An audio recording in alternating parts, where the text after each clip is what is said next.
नमस्कार, अमर उजाला बोनस में आपका स्वागत है। मैं हूं शुभम शंकधर और आप देख रहे हैं अपना मनपसंद कार्यक्रम बोनस पॉइंट। तमाम राष्ट्रीय अंतर्राष्ट्रीय खबरों को समेटे हमारा ये बुलेटिन तैयार है आपके लिए और खबरों पर विश्लेषण के लिए तैयार हैं मुंबई स्टूडियो से द बोनस के एडिटर अंशुमान तिवारी जी। सर, बहुत स्वागत है आपका। धन्यवाद, आप सबका स्वागत है। अंशुमान जी से चर्चा शुरू की जाए उससे पहले आपको बता दें वो कौन सी बड़ी खबरें हैं जिन पर आज हम डिस्कशन करने वाले हैं। पहली खबर आधार केवाईसी से जुड़ी होगी, जहां एक बड़ा अपडेट आया है। अपडेट यह है कि अब आपको केवाईसी के लिए मोबाइल नंबर नहीं देना होगा, ओटीपी नहीं देना होगा। फिर देना क्या होगा, नई व्यवस्था क्या है, ये समझेंगे।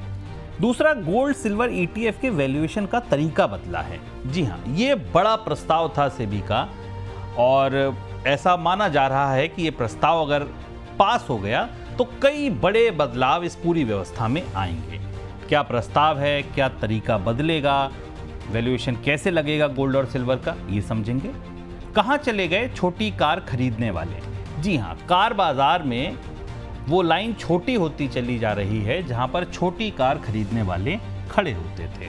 बड़ी कारों का बाजार लगातार हिस्सेदारी बढ़ा रहा है। छोटी कारों की मांग घटने से प्रोडक्शन घट रहा है। असर दूर तक है।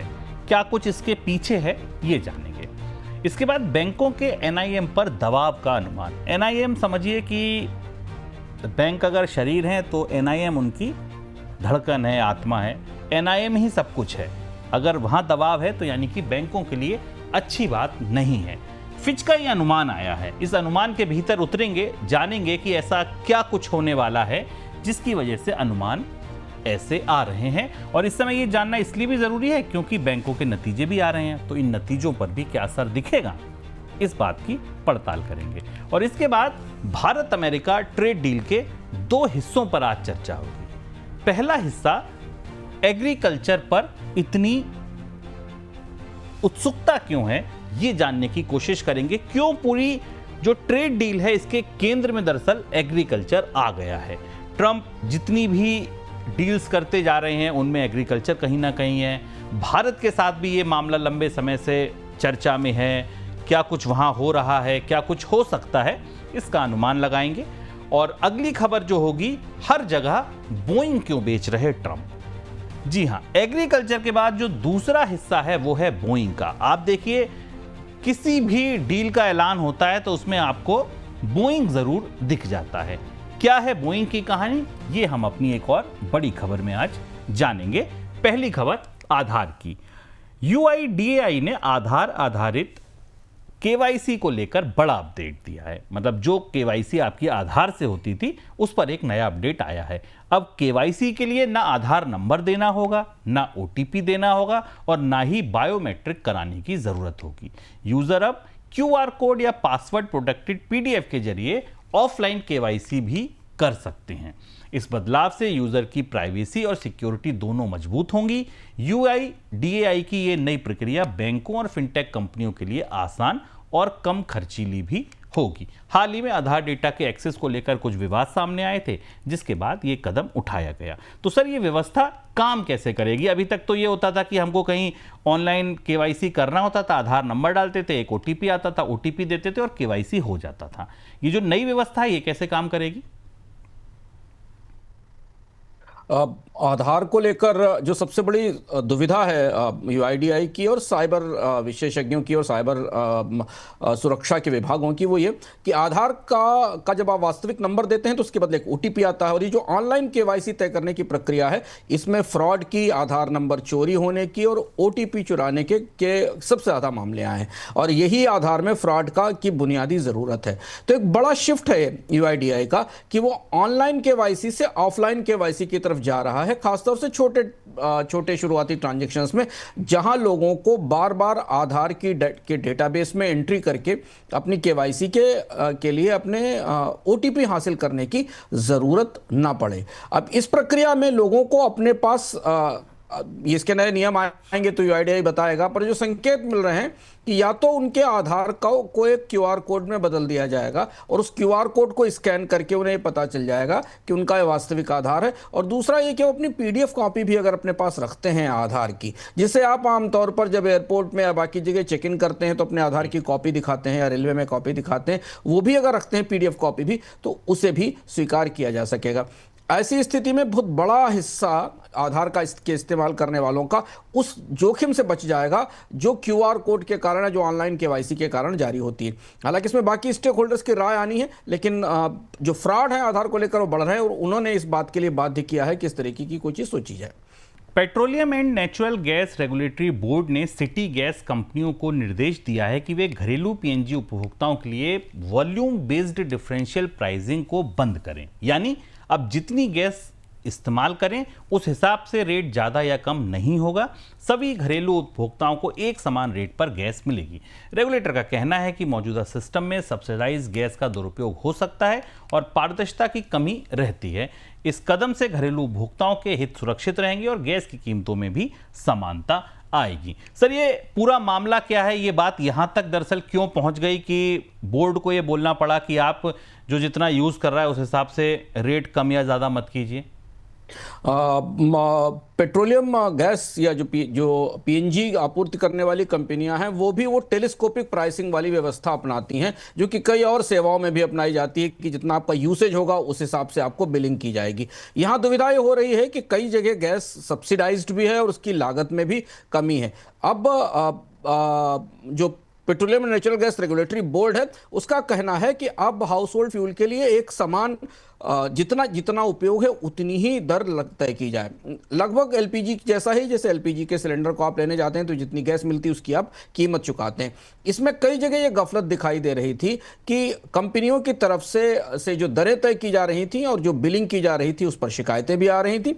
और दूसरा ये कि जो सब्सिडाइज गैस जिन जिन क्षेत्रों में जा रही है वहां उसके ज़्यादा इस्तेमाल का खतरा भी था। तो अब इस नई व्यवस्था के तहत आप जितनी गैस आपके मीटर में आती है, जितना आप इस्तेमाल करेंगे उतने का बिल लगेगा। टेलीस्कोपिक तरीके की कि अगर आप ज़्यादा इस्तेमाल करते हैं तो आपको कम पैसा देना पड़ेगा, या कम इस्तेमाल करते हैं तो ज़्यादा पैसा देना पड़ेगा, ऐसी व्यवस्था नहीं रहेगी।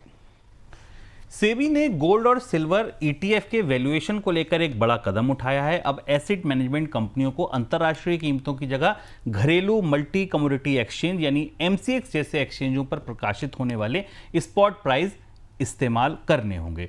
इस बदलाव का मकसद दरअसल वैल्यूएशन में पारदर्शिता और एकरूपता लाना है, क्योंकि अब तक हर एएमसी अपनी हिसाब से जो प्रीमियम या डिस्काउंट हो वो लगा रही थी। सेबी ने यह प्रस्ताव भी रखा है कि ये स्पॉट प्राइस कैसे इकट्ठे किए जाएंगे, उसकी प्रक्रिया भी पब्लिक हो, सार्वजनिक हो, लोगों को पता हो कि आपने जो स्पॉट भाव लिया है ये दरअसल लिया कैसे है। सर, ये फैसला क्यों किया गया और इसका फर्क आपको क्या लगता है कि क्या पड़ेगा आने वाले दिनों में? सबसे बड़ी वजह इसको करने की है कि जो ईटीएफ में गोल्ड और सिल्वर का प्राइस होता था वो एलएमई बेस्ड होता था, लंदन मेटल एक्सचेंज का बेस लिया जाता था प्राइस का, और उसे डॉलर वैल्यू में लेने के बाद भारतीय करेंसी में कैलकुलेट किया जाता था और उसको कन्वर्ट करके वो हिस्सा वो प्राइस आपकी ईटीएफ की एनएवी में दिखाई देता था। इस प्रक्रिया से जो कन्वर्जन था उससे वास्तविक तस्वीर भारतीय बाजार की नहीं आती थी, भारतीय बाजार में कीमतें क्या है या नहीं आती थी। और ये स्थापित व्यवस्था है दुनिया में ईटीएफ्स की कि वो लंदन के या कॉमेक्स के 2-3 अलग अलग जो इंडेक्सेस हैं उनके प्राइसेस को आधार बनाकर ईटीएफ को कैलकुलेट करती हैं। तो ये बड़ा शिफ्ट है। अब का ईटीएफ कंपनियों को एमसीएक्स के प्राइस को आधार बनाना पड़ेगा जो भारतीय करेंसी में उपलब्ध है, और उस हिसाब से ईटीएफ की जो एनएवी होगी वो डिसाइड की जाएगी, और इसी के बेस पर कोई भी प्रीमियम या डिस्काउंट होंगे तो वो एडजस्ट किए जाएंगे, जिससे कि अब पारदर्शिता आएगी। आपको दिखेगा कि अगर आपने गोल्ड ईटीएफ में निवेश कर रखा तो उसकी वैल्यू भारत के बाजार में जो सोने की कीमत है या चांदी की कीमत है उसके हिसाब से उस के बराबर है। आगे बढ़ते वित्त वर्ष 2024-25 के दौरान कंपनियों की तरफ से अस्थायी तौर पर नियुक्त किए जाने वाले कर्मचारियों की संख्या 4 साल के निचले स्तर पर आ गई है। इंडियन स्टाफिंग फेडरेशन के आंकड़े बताते हैं कि वित्त वर्ष 2025 के दौरान कंपनियों में कॉन्ट्रैक्ट पर हुई नई भर्तियों की ग्रोथ सिर्फ 9.7% रही है और कुल 1.39 लाख लोग यानी कि 1,29,000 लोगों की नियुक्ति हुई है। वित्त वर्ष 2024 में इन भर्तियों की ग्रोथ 15% से ज्यादा थी। सर, इस ट्रेंड को कैसे समझा जाए? चिंताजनक खबर है भारतीय बाजार के लिए। अभी हमने रोजगार के आंकड़ों पर चर्चा की थी, जो जून के आंकड़े आए थे, जिसमें बेरोजगारी की दर तो स्थिर थी, पर शहरी इलाकों में और ग्रामीण इलाकों में युवाओं में बेरोजगारी बढ़ी थी। ये आंकड़े रोजगार के दो दूसरे पहलुओं पर हैं, जहां पर हम अस्थायी टेम्परेरी जॉब्स और कॉन्ट्रैक्ट की जॉब्स की बात करते हैं। स्टाफिंग एसोसिएशन का यह आंकड़ा बता रहा है कि भारत में कॉन्ट्रैक्ट जॉब में भी कमी आई है, और यह ज़्यादा चिंताजनक इसलिए है क्योंकि स्थायी नौकरियां या रेगुलर जॉब्स की तो संख्या बेहद सीमित है। पिछले एक दशक में भारत में अधिकांश नौकरियां इन्हीं दो वर्गों में बढ़ी हैं, या तो टेम्पिंग, जिसको टेम्परेरी जॉब्स कहते हैं, या कॉन्ट्रेक्चुअल जॉब्स होते हैं जो 6 महीने साल भर के लिए या 2 साल के लिए होते हैं। इस रिपोर्ट में बताया गया कि एक तो निर्यात की अस्थिरता के कारण, अंतर्राष्ट्रीय स्तर पर अर्थव्यवस्था को लेकर अनिश्चितता के कारण, और खास तौर से टैरिफ की व्यवस्था आने के बाद, डोनाल्ड ट्रंप के टैरिफ की व्यवस्था आने के बाद उद्योगों में जो असमंजस बढ़ा है, उसे देखते हुए कॉन्ट्रेक्चुअल हायरिंग में गिरावट हुई है, कॉन्ट्रेक्चुअल हायरिंग में कमी आई है। जो बढ़ोतरी है वो पिछले साल से कम है, और इसके साथ टेम्परेरी हायरिंग में भी कमी दिख रही है। टेम्परेरी हायरिंग का आंकड़ा भी अगर मैं देख रहा हूं तो इसमें ये दिखाई दे रहा है कि टेम्परेरी स्टाफिंग भी की दर भी 15.3% से घटकर करीब 9.7% के आसपास आ गई है। तो अस्थायी रोजगारों के जो दोनों स्रोत हैं, यहां भी बेरोजगारी बढ़ती दिख रही है। मारुति सुजुकी ने जून का महीना बड़ा मुश्किल से गुजारा है। महीना निराशाजनक रहा है। क्यों रहा? क्योंकि प्रोडक्शन पिछले 5 सालों का सबसे कम है। सियाम के आंकड़े बता रहे हैं कि उत्पादन में 23% की भारी गिरावट है।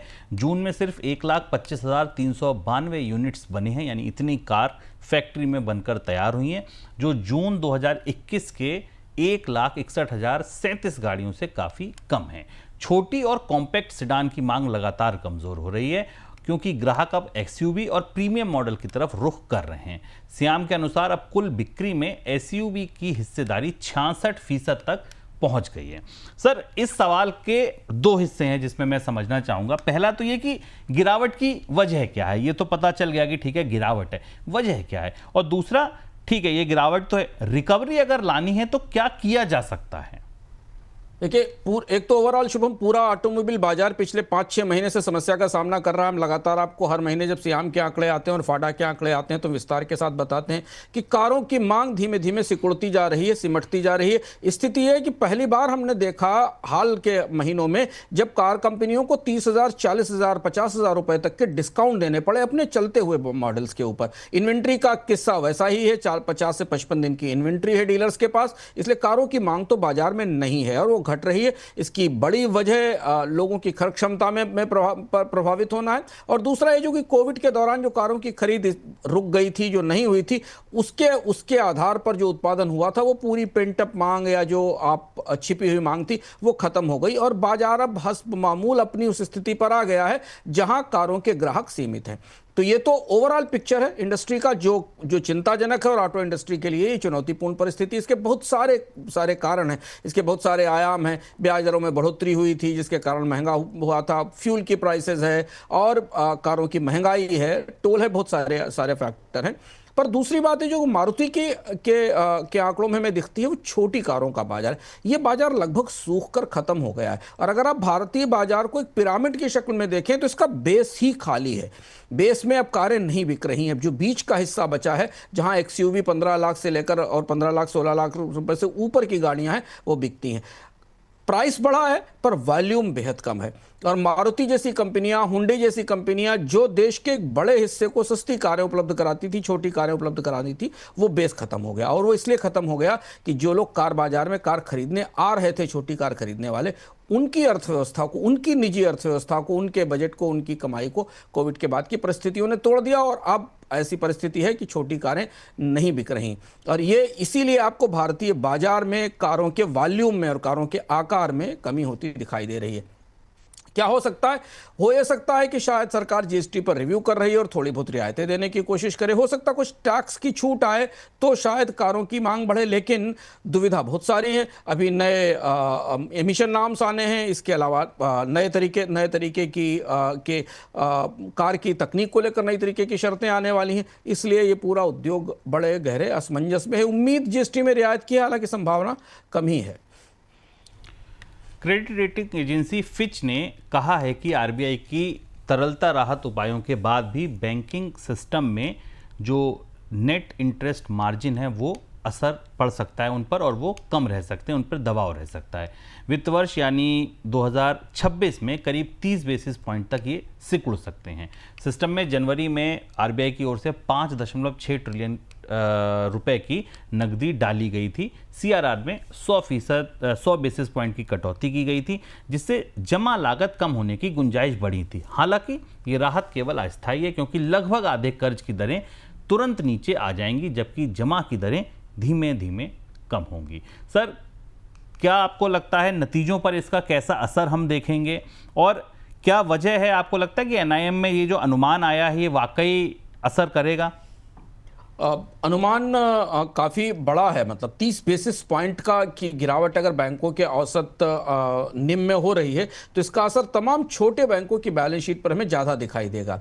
परिस्थितियां ये हैं कि ब्याज दरों में कमी के बाद बाजार में तरलता है, आरबीआई की तरफ से कोशिशों के बाद भी बाजार में लिक्विडिटी है, पर कर्ज की मांग लेने वाले नहीं हैं। पहली बार ऐसा हम देख रहे हैं कि ब्याज की दरें घटने के बाद भी लगातार बैंकों को कोशिश करनी पड़ रही है, ना तो रिटेल और ना इंडस्ट्रियल या कॉमर्शियल लोन इनकी मांग नहीं निकल रही है। और अब बैंक इस उलझन में फंस गए हैं कि उनकी जो जमा और कर्ज, जो उनके दो कारोबार हैं जहां से वो जमा लेते हैं और कर्ज करते हैं, इनके बीच की जो ब्याज का अंतर है वो लगातार दबाव में और प्रेशर में दिखाई दे रहा है। ये माना जा रहा है कि ये कॉन्ट्रैक्शन सिर्फ अभी शुरू हुआ है, ये आने वाले कुछ महीनों में और इस साल और ज़्यादा तेज होगा। और अगर ऐसा है तो फिर हमें बैंकों की बैलेंस शीट पर, बैंकों के नतीजों पर इस तिमाही में तो नहीं, अगली तिमाही में हमें इसका असर दिखाई देगा। आज बाजार में इस बात की भी चर्चा थी कि एसबीआई एक 25,000 करोड़ का QIP लेकर आ रहा है। अब बैंकों को फिर नई पूंजी की ज़रूरत होगी, क्योंकि उनके लिए चुनौती है कि उनके पास बचत भी गिरना शुरू हो जाएगी। बचत पर तो ब्याज दरें कम हो गई हैं और कर्ज की मांग बढ़ती नहीं दिखाई दे रही है। जैसे जैसे आरबीआई ने पिछले दिनों में ब्याज दरों में कटौती की है, बैंकों ने उसे पहले जमा के स्तर पर पास ऑन किया है, यानी जमा पर ब्याज दरें कम की हैं। तो ये एक चुनौतीपूर्ण परिस्थिति है। अगर बाजार में क्रेडिट मांग रिवाइव होती है तो हमें बैंकों के निम्न में थोड़ी सी बेहतरी दिखाई देगी। अमेरिकी राष्ट्रपति डोनाल्ड ट्रंप की व्यापार नीति में अमेरिका का कृषि एक्सपोर्ट शायद टॉप पर है। यही वजह है कि ट्रंप ने अब तक जितनी भी ट्रेड डील की हैं उन सब में अमेरिका के कृषि प्रोडक्ट के लिए नया बाजार बढ़ाने के समझौते शामिल हुए हैं। वियतनाम, इंडोनेशिया, चीन, यूके, थाईलैंड जैसे देशों में ऐसा हुआ है, जिनके साथ ट्रंप ने ट्रेड डील में अमेरिका के कृषि प्रोडक्ट के एक्सपोर्ट को प्राथमिकता दी है। इतना ही नहीं, ट्रंप के साथ जिन देशों की डील नहीं हो पाई उसके पीछे भी जो वजह मानी जा रही है वो कृषि प्रोडक्ट के एक्सपोर्ट पर बात ना बनना है। अब ऐसे में भारत और अमेरिका के बीच ट्रेड डील पर बातचीत आगे बढ़ रही है और संभावना है कि दोनों देशों के बीच एक मिनी डील हो सकती है। भारत अमेरिका के बीच डील पर अपडेट लें सर, उससे पहले ये समझना और जानना चाहेंगे कि जो एग्रीकल्चर है ये क्यों पूरे जितने भी कारोबारी डील्स हो रही हैं पूरी दुनिया में अमेरिका की ओर से, उनके केंद्र में एग्रीकल्चर क्यों आ गई है? रणनीति क्या है? डोनाल्ड ट्रंप पूरी दुनिया की व्यापार व्यवस्था के लिए सबसे ज़्यादा डिसरप्टिव साबित हो रहे हैं। और ये वजह हम इसलिए क्योंकि आपके पास विशेष विश्लेषण लेकर आए हैं, क्योंकि भारत की संधि सिर्फ एग्रीकल्चर के मुद्दों के कारण, एग्रीकल्चर बाजार में अमेरिका की प्रवेश की जिद के कारण फंसी हुई है। दरअसल जब से दुनिया में व्यापार वार्ताएं शुरू हुई उरुग्वे दौर के राउंड के बाद, और उसके बाद जब WTO का समझौता हुआ, उसका पहले उसका जो पूर्वज गैट था, वहाँ से लेकर द्विपक्षीय डील्स में, FTAs में कृषि को हमेशा देशों ने बाहर रखा है, क्योंकि दो बड़ी वजह होती थी। एग्रीकल्चर लाइवलीहुड से जुड़ी हुई, और पूरी दुनिया के ज़्यादातर बड़े देशों में जो भी बड़ी अर्थव्यवस्थाएं हैं वहाँ आज भी जीविका का बुनियादी आधार कृषि है, चाहे अमेरिका की अर्थव्यवस्था हो या जापान हो या बाकी भी भारत जैसी अर्थव्यवस्थाएं हो। तो इसलिए कृषि को व्यापार समझौतों के दायरे से बाहर रखा जाता था। WTO में अलग से प्रावधान किए गए थे जिसमें कि कृषि और किसानों के संरक्षण का एक पूरा चैप्टर था। डोनाल्ड ट्रंप ने जो अपनी नीतियां दी हैं और जो टैरिफ के समझौते किए हैं उसमें उन्होंने कृषि को पूरी व्यवस्था के केंद्र में ला दिया है। और अगर आप आंकड़ों को गौर से देखें जो हम आपको दिखाएंगे, उसमें ट्रंप की पूरी रणनीति ही इस पर केंद्रित है कि वो अपने किसानों के लिए बाजार में, जिन भी देशों से बाजार में संधि कर रहे हैं वहां बड़ा हिस्सा हासिल करें। ट्रंप आयात पे भारी टैरिफ की धमकी देते हैं, फिर कृषि उत्पादों पर और ज्यादा भारी टैरिफ की धमकी देते हैं, और उसके बाद वो बाजार में डील करते हैं। आयात जो जिन देशों का आयात उनके यहाँ आ रहा है उन देशों पर ड्यूटी कम करने की घोषणा करते हैं, और उसके बाद वो कृषि बाजार में बड़ी हिस्सेदारी लेते हैं, वापस उस टेबल पर चलते हैं जिस टेबल को मैं स्क्रीन पर रोकना चाहूंगा ताकि हम समझ सकें कि अभी तक जितनी डील्स हुई हैं उन डील्स में कृषि डोनाल्ड ट्रंप के प्रायोरिटी पर कैसे आई है। इंडोनेशिया को देखिए, कृषि निर्यात के लिए ट्रंप ने स्पष्ट रूप से कह दिया है कि इंडोनेशिया का बाजार अमेरिका के कृषि उत्पादों के लिए खुल जाएगा और इसी शर्त पर इंडोनेशिया को 32% की ड्यूटी से 19% की ड्यूटी पर डील में ले आया गया। अब इंडोनेशिया के उपभोक्ता अमेरिका के किसानों का सामान खरीदेंगे। यूके तक की डील में अमेरिका के कृषि बाजार के लिए बनाई गई $5 बिलियन के नए निर्यात है, नया कोटा मिला है। नामीबिया में पोल्ट्री की बिक्री के लिए एक स्पेशल प्रावधान डाला गया है डील में, जिससे कि अमेरिका की पोल्ट्री नामीबिया के बाजार में पहुंचेगी। वियतनाम और थाईलैंड, इन दोनों के साथ जो बातचीत चल रही, वियतनाम के साथ संधि पूरी हो गई, इसमें पोल्ट्री, बीफ और अनाज के लिए पहुंच बढ़ी है। ये वो रणनीति का हिस्सा, डोनाल्ड ट्रंप की इस रणनीति का हिस्सा है जो अब कृषि को दुनिया के देशों के बाजारों में जहां जहां वो संधि कर रहे हैं वहां मुख्य केंद्र में ला रहा है और इस तरह से वो अपने किसानों के लिए, अपने देश के किसानों के लिए बाजार में बड़ा हिस्सा हासिल कर रहे हैं और यही भारत की सबसे बड़ी उलझन है। और इसी वजह से भारत की संधि सबसे ज़्यादा शुरुआत से इस पर चर्चा शुरू हुई थी जब प्रधानमंत्री अमेरिका गए थे डोनाल्ड ट्रंप के राष्ट्रपति बनने के बाद, तब से अभी तक ये संधि नहीं बन पा रही है। सर, क्या फिर यही माना जाए कि यही वजह है, भारत की भी सबसे बड़ी उलझन यही है? बाकी भी सब चीज़ें चलिए छोड़ दी जाएं, लेकिन आपको लगता है एग्रीकल्चर ही वो मुद्दा है, वो गेट है जो बंद है, जिसकी वजह से प्रवेश नहीं हो पा रहा है डील में? अंतर्राष्ट्रीय स्तर पर व्यापार वार्ताओं में भारत एग्रीकल्चर कॉज का चैंपियन रहा है। अगर आप WTO की वार्ताओं का पूरा इतिहास देखिए जो उरुग्वे राउंड से शुरू हुई थी और दोहा तक आई थी, सब जगह भारत ने विकासशील देशों का नेतृत्व किया था अपने एग्रीकल्चर को प्रोटेक्ट करने के लिए। भारत के पास अपनी खाद्य सुरक्षा के लिए WTO से एक स्पेशल प्रावधान मिला हुआ है, जिस पर अक्सर WTO में उसकी रार और झगड़ा होता रहता है। अमेरिका इस पर सवाल उठाता रहता है कि भारत सब्सिडी देता है किसानों को। यहां डोनाल्ड ट्रंप ने भारत कि उस सबसे कमजोर नस को, जहां भारत बिल्कुल समझौता करने की परिस्थिति में नहीं, उसी को पकड़ लिया है। उसी पर उनकी उंगलियां हैं या उसी पर उनका शिकंजा है। अमेरिका चाहता है कि भारत अपने टैरिफ कम करे, 30 से 40% टैरिफ कम करे और खासतौर से कृषि उत्पादों के लिए करे। भारत से कृषि और डेयरी का बाजार खोला जाए, GM फसलों को स्वीकार किया जाए जो आ रही हैं और जितनी भी नॉन टैरिफ बैरियर्स हैं उनको हटाया जाए। भारत के लिए बेहद मुश्किल है कि वो इन शर्तों को मान सके एग्रीकल्चर के लिए बाजार खोलने के लिए, और इसलिए ये पूरी संधि में भारत की तरफ से ये पेशकश की जा रही कि भाई हमारी खेती को छोड़ दो, इसके बदले हमको तेल बेच लो, हम तेल लेने को तैयार हैं, गैस इंपोर्ट करने को तैयार हैं, तुम्हारी कारें इंपोर्ट कर लेंगे, लेकिन हम एग्रीकल्चर के मार्केट में अमेरिका के सामानों को नहीं आने देना चाहते। पर डोनाल्ड ट्रंप ने इस मॉडल को टेस्ट कर लिया है शुभम। इतने देशों का, जिनका देशों की सूची मैंने आपको दिखाई, वो सारे देश अपने यहां एग्रीकल्चर अर्थव्यवस्था होने के बाद भी अमेरिका के सामानों के लिए अपना बाजार खोलने पर राजी हुए हैं और इसलिए भारत की ये पूरी डील यहीं आकर फंस गई है। चर्चा ये हो रही कि इसे बाहर रखा जाए, पर डोनाल्ड ट्रंप इसे बाहर कतई रखना नहीं चाहेंगे जब वो पहले ही 4-5 देशों को अपनी शर्तों पर राजी करा चुके हैं और उसके बाद उन्होंने टैरिफ डील साइन की है। ठीक है सर, भारत की तो डील फंसी रही है, आपको क्या लगता है और कौन सी संधियां ऐसी हैं जो इस वजह से फंस गई हैं?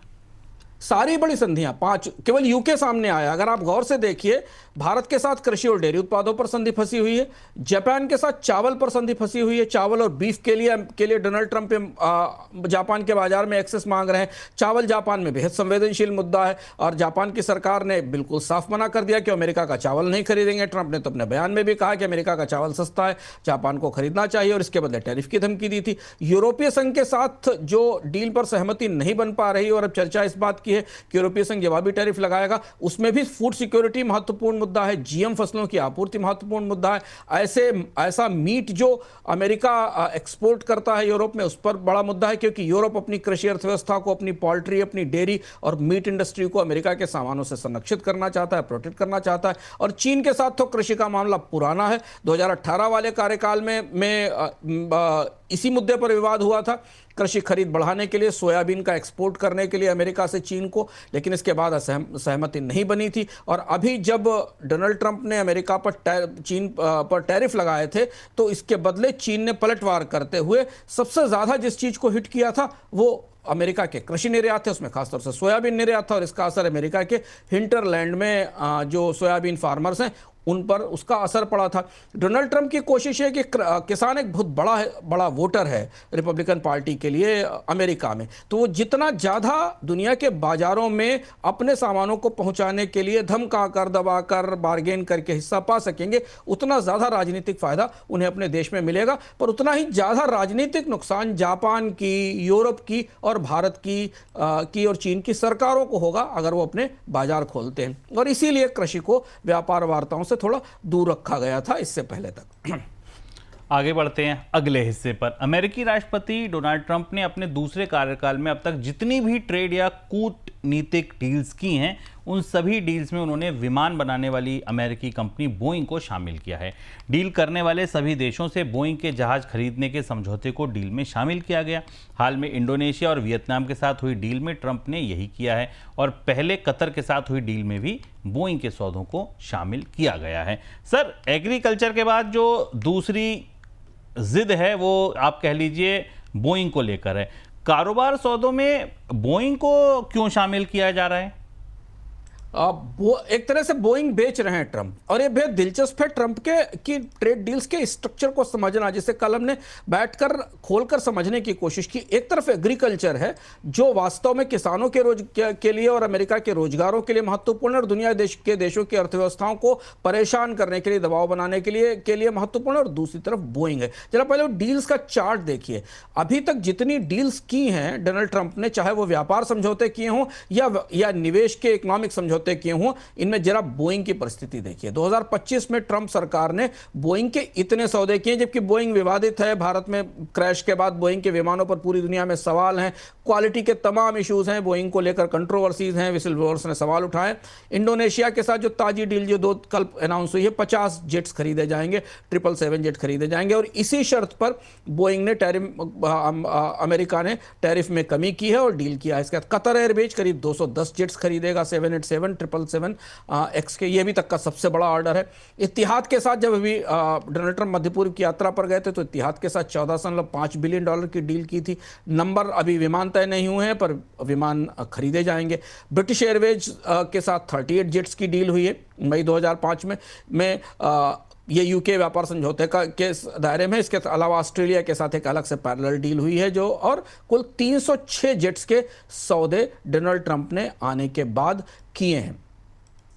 वो ऐसा क्यों कर रहे हैं ये समझना बेहद दिलचस्प है कि बोइंग क्यों उनकी ट्रेड डील्स के केंद्र में आ गया, जबकि ऐसा कभी हुआ नहीं। दुनिया के देशों की यात्राओं की वार्ताओं में कोई एक कंपनी इतना बड़ा हिस्सा ले ले। दरअसल अमेरिका विमानों का यूएस का सबसे बड़ा एक्सपोर्टर है बोइंग, और इस अपने सबसे बड़े एक्सपोर्टर को, उसकी सप्लाई चेन पूरी यूएस में नौकरियों के लिए महत्वपूर्ण है। तो इस सबसे बड़े सप्लायर को दुनिया के बाजारों में व्यापार संधियों के जरिए नया बाजार दिलवा रहे हैं ट्रंप।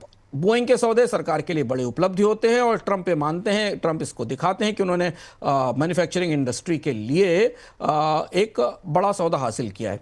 पर सबसे महत्वपूर्ण बात यह है कि विमान बिक्री में निर्यात का एक सबसे बड़ा हिस्सा है। अमेरिका के निर्यात में एविएशन एक्सपोर्ट्स का और विमानों के निर्यात का एक बड़ा हिस्सा है। चूंकि विमान बहुत महंगे होते हैं तो एक फ्लीट की 15 या 20 विमानों के खरीद का समझौता भी व्यापार संतुलन को एक से दूसरी तरफ कर सकता है। तो जिन देशों के साथ अमेरिका का व्यापार संतुलन बिगड़ा हुआ है, जिन देशों के पक्ष में व्यापार संतुलन है जैसे इंडोनेशिया, उन्हें बड़ा विमानों का एक बेड़ा बेचकर व्यापार संतुलन अपने पक्ष में किया जा सकता है, क्योंकि वो हाई वैल्यू और बिग टिकट आइटम है। और चूंकि बोइंग को पूरी दुनिया में चुनौती मिल रही है, एयरबस उसकी सबसे बड़ी प्रतिस्पर्धी है, अब तो चीन की कंपनी कोमैक भी बाजार में आ गई है जो बोइंग को चुनौती दे रही है। तो इसलिए जिन जिन देशों के साथ डील हो रही है वहां डोनाल्ड ट्रंप बोइंग को उन बाजारों में पहुंचा रहे हैं।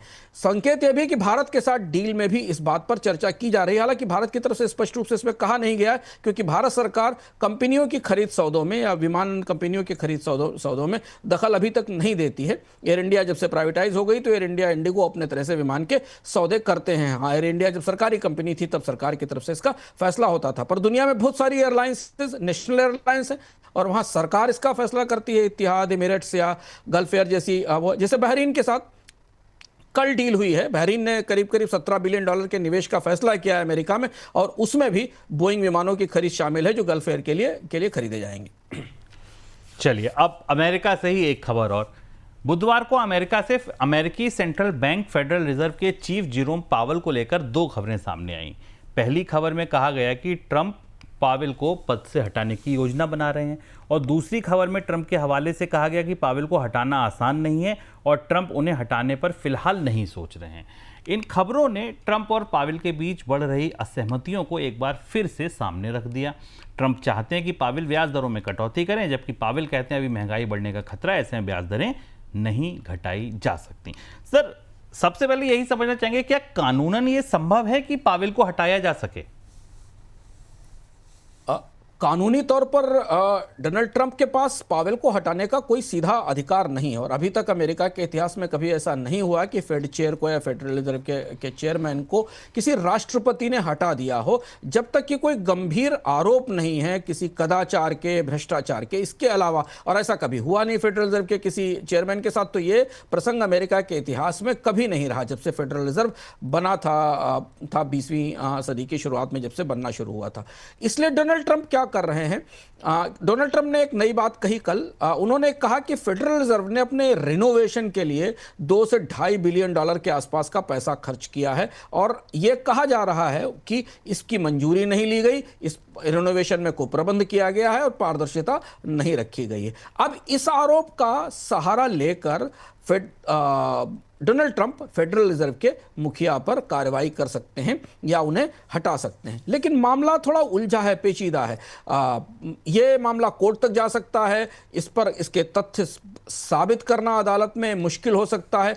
तो सारी कोशिश ये दिखाने की है डोनाल्ड ट्रंप की कि वो धमका भी रहे हैं, वो इस बात की कोशिश में भी है कि कम से कम 1% ब्याज दरें कम कर दी जाएं। जैसे कल अद्भुत घटना हुई, रिपब्लिकन्स की बैठक में डोनाल्ड ट्रंप ने कहा कि वो जेरोम पावेल को हटाना चाहते हैं। रिपोर्ट हुआ, Bloomberg, New York times, wall street सबने रिपोर्ट किया। फिर उसके बाद बाजार गिरा। गिरते ही ट्रंप ने अपना बयान बदल दिया और कहा कि वो हटाना नहीं चाहते। फिर उन्होंने कहा कि मैं बिल्कुल रिजेक्ट भी नहीं करता हूं, क्योंकि ये जो मामला है रिनोवेशन वाला, इसकी जांच चल रही है। तो इसका ये परिस्थिति है, वो तमाम तरीके से इस कोशिश में है कि जेरोम पावेल जाएं।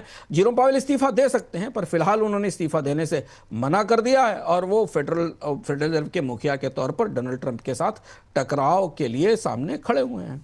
सर, बाजार इसे कैसे देख रहा है, क्योंकि फेड रिजर्व के चीफ की तरफ से इस तरीके के बयान या इस तरीके की कोशिशें, तो इससे तो बॉन्ड मार्केट हो, करेंसी मार्केट हो, स्टॉक मार्केट हो, सभी बहुत निगाहें गड़ाकर ऐसे घटनाक्रम को देखते हैं। आपको क्या लगता है बाजार कैसी प्रतिक्रिया दे सकता है? बाजारों की कल प्रतिक्रिया बड़ी निराशाजनक थी, क्योंकि फेडरल रिजर्व की स्वायत्तता अमेरिकी वित्तीय सिस्टम पर साख का आधार है, और हमेशा इतिहास में इससे पहले भी फेडरल रिजर्व के मुखिया व्हाइट हाउस से टकराते रहे हैं, और उसकी नीतियां हमेशा व्हाइट हाउस के पक्ष में नहीं होती। होता यह है कि सरकारें चाहती कि कर्ज की दर कम की जाए ताकि लोगों को सस्ता कर्ज मिल सके, और अमेरिका की सरकार इतना कर्ज लेती तो उसके लिए भी कर्ज का बोझ कम किया जा सके। लेकिन 1970 के दशक के बाद अमेरिका के फेडरल रिजर्व एक तरह से इन्फ्लेशन हॉक हैं, और वो जरा सी भी महंगाई बढ़ने का जोखिम नहीं लेना चाहते, क्योंकि अमेरिका के इतिहास में, अमेरिका की वित्तीय स्मृतियों में महंगाई की सबसे खराब यादें हैं। तो किसी भी स्थिति में महंगाई को जब तक अपने नियंत्रण के लेवल तक नहीं ले आते, तब तक ब्याज दरें कम नहीं करना चाहते हैं। ट्रंप चाहते हैं कि उनका कोई खास व्यक्ति, बेसेंट का नाम चल रहा है, जो वित्त मंत्री हैं, उनका नाम, जो स्कॉट बेसेंट का नाम है, उन्हें बिठाया जाए। लेकिन बाजारों के लिए ये पूरा घटनाक्रम बहुत निराशाजनक है, और अगर जेरोम पावेल को हटाने का फैसला होता है, हटाने की तरफ चीजें बढ़ती हैं, तो बाजार एक नहीं, डोनाल्ड ट्रंप के आने के बाद कम से कम 3 बार गिरकर, डॉलर में कमजोरी के बाद, स्टॉक मार्केट में गिरावट के बाद, इस बात का बड़ा खुला संकेत दे चुका है कि बाजार इस फैसले पर को स्वीकार नहीं करेगा। और शायद यही एक वो प्रतिरोध है जो डोनाल्ड ट्रंप को कुछ बड़ा और अप्रत्याशित करने से रोक रहा है। हालांकि गुस्सा, झुंझलाहट, तेवर, जेरोम पावेल को तरह तरह की टिप्पणियां करना, वो बहुत सामान्य बात है जो डोनाल्ड ट्रंप ने व्हाइट हाउस में आने के बाद शुरू कर रखा है, और जो टकराव सबके सामने खुला हुआ है। चलिए, तो ये था हमारा आज का बोनस पॉइंट। पूरी उम्मीद है आपको पसंद आया होगा। कल आपसे फिर मुलाकात होगी बोनस पॉइंट में, तब तक ली दीजिए इजाजत। नमस्कार।